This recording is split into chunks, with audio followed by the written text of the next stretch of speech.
Hello वंदे, hello विशाल जौहरी और आप सभी लोगों से आज मैं मिलाने वाला हूँ एक बहुत ही ज्यादा बड़ी शख्सियत से जिसका नाम है डॉक्टर अंशिता मैम। और इनकी खासियत मैं आपको बताऊं क्या है। सबसे पहली बात, 19 एमबीबीएस के सब्जेक्ट हैं। सुन रहे हो? 19 में से करीबन 17 सब्जेक्ट में मैडम के पास गोल्ड मेडल है। तो मैम, दो आपने सब्जेक्ट क्यों छोड़ दिए गोल्ड मेडल लाने के लिए? पता नहीं, मैंने अपने जूनियर्स के लिए छोड़ दिए हैं कि मुझसे वो मोटिवेशन लेके और कोशिश करें 19 में से 19 सब्जेक्ट्स में लेके आए। अब आप समझ रहे हो, जो अंशिता शर्मा मैम है, they are topper of the university, topper of college, batch में बहुत ज्यादा बढ़िया। कबीर सिंह का फीमेल वर्जन, वो भी थोड़ा अपोजिट वे में। कबीर सिंह थोड़ा आतंकवादी हो जाता था, लेकिन मैम बहुत सज्जनता से रहती है। और आपको एक बताऊं, आप लोग सोचते हो ना शर्मा जी के बच्चे बहुत परेशान कर रहे हैं, तो मैम उन्हीं में है। मैम भी शर्मा ही है, वही शर्मा जी के मैम वही बच्चे जिनसे पूरी दुनिया परेशान है अभी राइट नाउ। सो आज मैम का पीजी भी एक बार में क्लियर हो गया है। और मैं मैम को मैंने रिक्वेस्ट करा कि मैम प्लीज आप और मेरी ऑडियंस को बताइए कि किस तरीके से आपने सारे गोल्ड मेडल लिए। बहुत बड़ी बात होती है, अपन एक सब्जेक्ट में पास नहीं हो पाते। मैम के पास 17 गोल्ड मेडल है। सो मैम की गाइडेंस बहुत ही ज्यादा अपने लिए बेनिफिशियल होगी। दैट इज वाई मैं मैम को लाया हूं। और ये आज से मेरा पहला एपिसोड है, इसका नाम है जॉली टॉक्स। मैं इसी तरीके से सीनियर्स प्रोफेसर्स लाता रहूंगा, बड़ी बड़ी शख्सियत आपसे मिलवाने के लिए। This is the first episode of our jolly talks. और अब आपके सामने पेश है topper of college, topper of university ma'am. लेकिन एक चीज मुझे ऐसा लगता है कि आप ऐसा इसलिए गोल्ड मेडल लाती हैं ताकि हमें इंफीरियर फील हो कि नहीं सालो तुम लोग मेरे से नीचे हो। ऐसा तो नहीं है मैडम? नहीं नहीं, ऐसा बिल्कुल नहीं है। मैं बस ये चाहती हूँ कि मुझसे थोड़ा सा मोटिवेशन मिले और गोल्ड मेडल्स नहीं तो पास तो हो ही जाए। चलो, अब शर्मा जी जो है अब बहुत अच्छे से आपको समझाने वाले हैं। Thank you so much for inviting me. जो विशाल है उस पर बहुत ज़्यादा प्राउड फील होता है क्योंकि वो एक ऐसा जूनियर है मेरा जिसने एक बहुत अच्छा एक रिवॉल्यूशन टाइप का स्टार्ट किया है।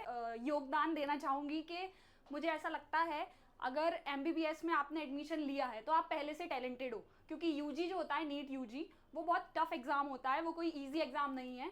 अगर उसमें आप एक्सेल कर पा रहे हो और गवर्नमेंट सीट ले पा रहे हो, इसका मतलब ये है कि आप पहले से ही बहुत ज़्यादा टैलेंटेड हो। तो पहली चीज़ ये। दूसरी चीज़ ये कि आप अपने ऊपर सेल्फ डाउट ना करें। जैसे ही हम लोग फर्स्ट ईयर में आते हैं तो फर्स्ट ईयर में हमें ऐसा लगता है कि बहुत ज़्यादा पढ़ना है, एनाटॉमी बहुत वास्ट है, और फिजियो बायोसी, क्योंकि क्या होता है कि हम सिर्फ 3 सब्जेक्ट नीट यूजी में पढ़ के आते हैं और फिर इतना सारा सिलेबस हमारे पास इकट्ठा हो जाता है। तो उस चीज़ से हम सेल्फ डाउट करने लगते हैं। पहली चीज़ ये कि वो कभी नहीं करना, क्योंकि फर्स्ट ईयर से ही प्रेशर क्रिएट होना स्टार्ट हो जाता है। तो मुझे ऐसा लगता है कि आप स्टार्टिंग से ही थोड़ा थोड़ा पढ़ना स्टार्ट करें। जैसे आपके जो लेक्चर्स होते हैं उनको थोड़ा सीरियसली लें। ऐसा भी नहीं है कि पूरे टाइम पढ़ते रहें, बट कोशिश ये करें कि जितना ज़्यादा आप लेक्चर्स में पूरा गेन कर सकते हैं कंटेंट, उसको याद करने की कोशिश करें। और अब तो आपके पास जो हमारे पास नहीं था वो विशाल भी है, जिसने एनाटॉमी को बहुत ज़्यादा इजी कर दिया है। एनाटॉमी अपने आप में ही बहुत बड़ा चैलेंज है क्योंकि उसको ना बहुत सारे पार्ट्स में डिवाइड किया है और बहुत ज़्यादा वो वास्ट है, बहुत बल्कि सब्जेक्ट है। तो उस सब्जेक्ट को डील करने के लिए एक बहुत अच्छा प्लेटफॉर्म है आपके पास, तो आप उसका जितना फ़ायदा उठा सकते हैं उतना उठाएं। और कोशिश करें कि जो भी आपके लेक्चर्स हैं उनको साथ साथ में उनके नोट्स बनाते रहें, उनको रिवाइज करते रहें। पहली चीज़ ये। दूसरी चीज़ ये, एक डिस्कशन ग्रुप बनाइए अपने फ्रेंड्स के साथ। फ्रेंड्स सिर्फ चिल करने के लिए और बाकी मजाक मस्ती इन सब के लिए तो है ही, साथ में उसको आप यूज़ कर सकते हो एज अ ग्रुप जो पढ़ाई में आपको हेल्प करे। क्योंकि क्या होता है, जितने टाइम आप अपने फ्रेंड्स के साथ रहते हो ना, उतना टाइम किसी के साथ नहीं रहते। तो कोशिश करो कि जब भी आप एक ग्रुप मतलब क्लास में जब आप एंटर करते हो या फिर आप क्लास में साथ बैठते हो जिनके, उनके साथ एक स्टडी ग्रुप बनाइए और पढ़ना स्टार्ट कीजिए। क्योंकि एमबीबीएस बहुत बहुत वास्ट है और बहुत बड़ा है, टाइम कंज्यूमिंग है, उसमें बहुत सारा सिलेबस है, ये सब तो हमें पता ही है। तो उसके लिए आप ये कर सकते हैं कि एक स्टडी ग्रुप बनाइए। उसमें क्या होगा कि आप जब किसी को पढ़ाते हैं ना, तो आपको और ज़्यादा एक रिस्पॉन्सिबिलिटी फील होती है कि आपको अच्छे से पढ़ाना है, तो आपकी अंडरस्टैंडिंग अच्छी होगी। तीसरी चीज़ ये है कि कोशिश करें कि यूनिवर्सिटी एग्ज़ाम्स जो होते हैं, जैसे बात कर रहे हैं 17 गोल्ड मेडल्स की, ये मुझे बिल्कुल नहीं लगता था कि मेरे आ पाएंगे। तो बात करते हैं 17 गोल्ड मेडल्स की। 17 गोल्ड मेडल्स जो सबके दिमाग में यही है कि आए कैसे ना, और आपका मेन पॉइंट भी यही रहेगा कि हम कैसे ला सकते हैं। 17 नहीं तो एक दो तो ला ही सकते हैं, और मैं तो कहती हूँ आप 19 लेके आओ, दो जो मैंने छोड़ दिए हैं वो भी आप लेके आओ, ठीक है। तो सबसे पहले अगर बात करें हम गोल्ड मेडल्स की, अगर हम फर्स्ट ईयर से बात करें तो मुझे पता नहीं था कि गोल्ड मेडल्स आते कैसे हैं, कैसे आप गोल्ड मेडल्स ला सकते हैं किसी भी सब्जेक्ट में। तो पहली चीज़ ये कि जो आपके सब्जेक्ट्स हैं फर्स्ट ईयर के, एनाटॉमी है, फिजियो है, बायोसी है, तो ये तीनों जो सब्जेक्ट्स हैं वो एक आपका बेस बनाते हैं। तो पहली चीज़ आप लेक्चर्स को अच्छे से ध्यान में रखें, सारे पॉइंटर्स जो होते हैं उनको एक कॉपी में नोट करके रखें, क्योंकि जो एग्ज़ाम, देखो एग्ज़ाम सब लिखते हैं पर लिखने का तरीका अलग अलग होता है। जब आप पॉइंटर्स में लिखते हो, जब आप एग्ज़ाम क्लिनिकल एग्जाम्पल्स देते हो अपने आंसर में, तो जो चेक करने वाला होता है उसको समझ में आता है कि इनको नॉलेज है।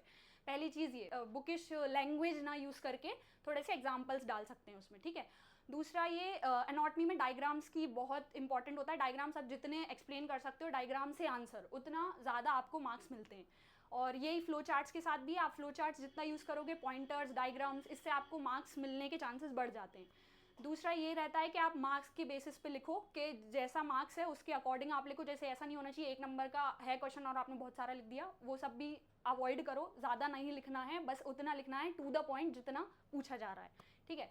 अब आते हैं हम सेकेंड ईयर पे, और थ्योरी के साथ साथ गोल्ड मेडल्स के लिए प्रैक्टिकल भी इंपॉर्टेंट हैं, क्योंकि प्रैक्टिकल्स में आपको जो रियल लाइफ सिनेरियो है उससे आपको पता चलता है कि कैसे डील करना है, और वो आपको वाइवा में भी हेल्प करेगा, ठीक है। क्योंकि ऐसा नहीं हो सकता कि आपने थ्योरी पढ़ लिया, बाकी आपको कुछ पता नहीं है प्रैक्टिकल के बारे में। तो आपको प्रैक्टिकल्स अटेंड करने हैं और कोशिश करना है कि जितने लेक्चर्स अटेंड कर सको उतने करो। क्या होता है कि हम लेक्चर स्किप करने की कोशिश करते हैं, अगर वो करोगे तो ऑब्वियसली का एक आपको ड्रॉबैक मिलेगा कि आप उतना अच्छा स्कोर नहीं कर पाओगे।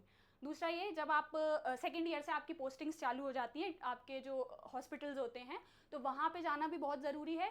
जैसे अगर हम बात करें, अभी नीट पीजी जो स्टार्ट हो गया है वो क्लिनिकली ओरिएंटेड क्वेश्चंस देने लगा है, तो उसके लिए बहुत इंपॉर्टेंट है। अगर आप सिर्फ थ्योरी पढ़ रहे हो तो ये एक अलार्मिंग चीज़ है कि आपको ध्यान रखना है कि आपको पोस्टिंग्स जाना है, और पोस्टिंग से डरना नहीं है। कुछ लोग ऐसे होते हैं कि एक बार पोस्टिंग गए, वहाँ पे कुछ क्वेश्चंस पूछ लिए, वाइवा जैसा फील हुआ तो फिर जाना ही बंद कर दिया। वो चीज़ ना करें, कोशिश करें कि आपके जो सीनियर्स हैं उनसे थोड़ी सी बात करें, कैसे पोस्टिंग्स होती है, क्या होती है, जितना सीख सकते हैं, क्योंकि एट दी एंड आपको डॉक्टर बनना है, और डॉक्टर से यही एक्सपेक्ट किया जाएगा कि आपके पेशेंट्स जो हैं वो थ्योरी नॉलेज से उनको कुछ भी नहीं होने वाला है, उनको प्रैक्टिकल की ज़रूरत है, ठीक है। तो आपकी प्रैक्टिकल नॉलेज भी अच्छी होनी चाहिए, तो उसके लिए आपको जो भी पोस्टिंग्स हैं उनको अटेंड करना पड़ेगा।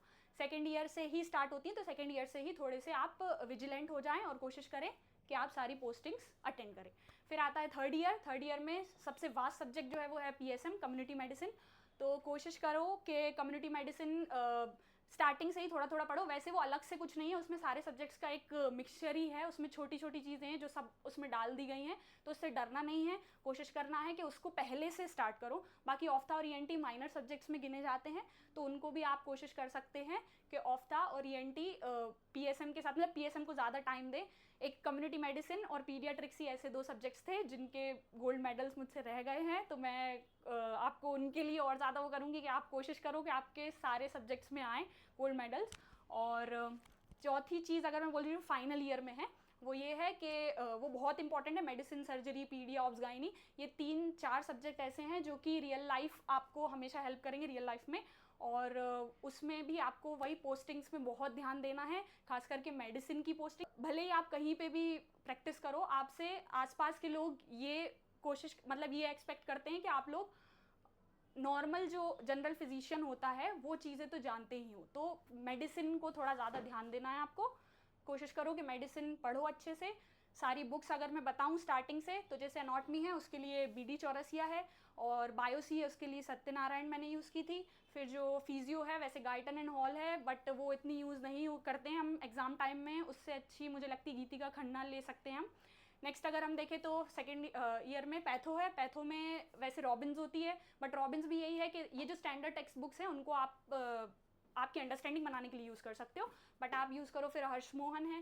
देन अगर हम बात करें फार्मा में केडीटी है और बर्डले, और फिर अगर हम बात करें माइक्रो में तो शास्त्री है, और अगर हम थर्ड ईयर की बात करें तो एक खुराना है और ढींगरा है। देन पार्क तो है ही, बट पार्क यही है कि बहुत ज़्यादा बल्कि है, तो आप एक अर्पित पीएसएम करके है उसको भी देख सकते हैं। और लास्ट अगर देखें बलूर जो मेडिसिन की है, सर्जरी में एसआर भी है, घई है पीडियाट्रिक्स के लिए, और ऑब्स गायनी के लिए हमारे पास जो है डीसी दत्ता करके है। तो ये सारी जो बुक्स हैं मैंने फॉलो की हैं, तो हो सकता है आपको भी हेल्प करें। और बस एक चीज़ मैं बोलूँगी कि गोल्ड मेडल्स के पीछे तो भागना ठीक है, वो कोशिश करो मिले, बट ये है कि आपकी प्रैक्टिकल नॉलेज बहुत इंपॉर्टेंट है, तो उस पर ज़्यादा ध्यान दें। Thank you. Give hands come on for Anshita madam. बहुत शानदार तरीके से उन्होंने पूरा आपको एक्सप्लेन करा है और ये सौभाग्य हमारा है कि हम मैडम के जूनियर रहे हैं थ्रू आउट। मैडम हमें साल भर गाइड करती रही। मुझे कोई दिक्कत होता है मैं डायरेक्टली मैम के पास जाता था, मैम ये दिक्कत आ रही है प्लीज आप गाइड कर दो, मैम मैं इस पोस्टिंग में हूँ प्लीज अब मुझे यहाँ पे गाइड कर दो मैं कैसे बच सकता हूँ। तो आपको कोई दिक्कत हो, अगर आपका ऊपर कोई सीनियर है, कोई बहुत अच्छा फ्रेंडली सीनियर है, आपके सारे मुश्किलें वहीं खत्म हो जाती हैं, ये बात हमेशा याद रखना। सो आई एम सो ब्लेस्ड कि इतने अच्छी सीनियर मेरे साथ हैं। और एक और चीज होती है लाइफ टाइम आप मैम कहीं भी रहें, लाइफ टाइम में गाइडेंस ऊपर से रहेगा कि मैम भले पीछे कर लें तब भी मैम का गाइडेंस रहेगा, नहीं ऐसे पीछे कर, नहीं ऐसे पेशेंट को देख। हॉस्पिटल ऐसा होता है बेटा कभी अपना खोल रहा है तो ऐसे खोल लिया, आप मैडम कभी अपना हॉस्पिटल खोल रही है मैं आ जाऊंगा मैम प्लीज गरीब को रख लो आप। तो एक गाइडेंस बहुत जरूरी है, तुम सबके लिए मैं हूँ गाइड करने के लिए, मेरे लिए मैम है। So thank you so much for your valuable guidance and hope so तुम्हें बहुत मजा आया होगा। मैम की गाइडेंस को बहुत ध्यान से तुम एक बार और वीडियो देखना सुनना, बिकॉज बहुत ही एक गोल्ड मेडल लाना और उससे गाइडेंस लेना बहुत अलग चीज होती है। मैंने बहुत ही कंसाइज वे में अपने वे में सारी चीजें एक्सप्लेन कर रही है, एक एक वर्ड ना गोल्डन है अभी इस समय, क्योंकि इन वर्ड्स का मतलब है। जो मैम ने बात बोली है बेटा वाइवा भी जाना बहुत जरूरी है, प्रैक्टिकल्स में जाना, क्योंकि वाइवा अच्छा हो जाता है। सो ये बहुत ही चीज मुझे हिट करी, क्योंकि लिटरली मैं कॉलेज बहुत कम गया, वाइवा कम, मतलब प्रैक्टिकल बहुत कम गया, मेरे प्रैक्टिकल्स में अच्छे नंबर नहीं आए। अगर मैं जाता तो मेरा वाइवा अच्छा होता तो मेरी थ्योरी प्लस प्रैक्टिकल दोनों में अच्छे नंबर आते, मेरा भी गोल्ड होता, बट मेरा थ्योरी मेरा अच्छे नंबर रहे। तो बहुत सी चीजें होती हैं जो मैम ने बोली, बातें मानना। Thank for watching and keep learning. और मैम के लिए कमेंट तो बनता है भाई लोग, कमेंट कर दो।